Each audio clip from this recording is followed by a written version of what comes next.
Hey, what's up guys? Okay, untuk menu open house yang seterusnya kita nak buat laksa siam. Yang ni sangatlah sedap and senang je nak buat sebenarnya. Boleh slup satu rumah makan. Okay, cara dia korang ambil 1 kilo ikan kembung, korang rebuskan dengan 2 asam keping. Okay, rebus sampai ikan tu masak, boleh bawa keluar.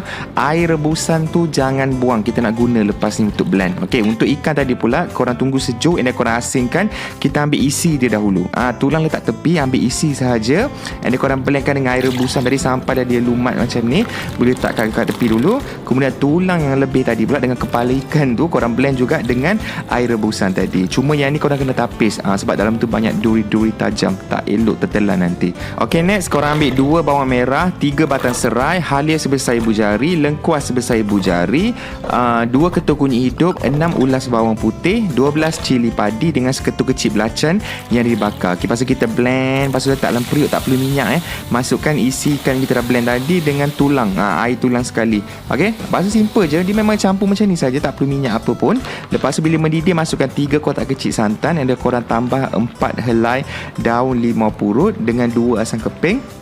And then nak bagi kuning sikit lagi cantik, tambahkan serbuk kunyit sikit lagi. Lepas tu tambahlah kita punya seasoning, garam, gula, serbuk perasa semuanya. And then bila nak siap masak, tambahkan daun selasih Thai ataupun Thai basil. Kalau tak jumpa juga tak apalah, it's okay, boleh skip saja.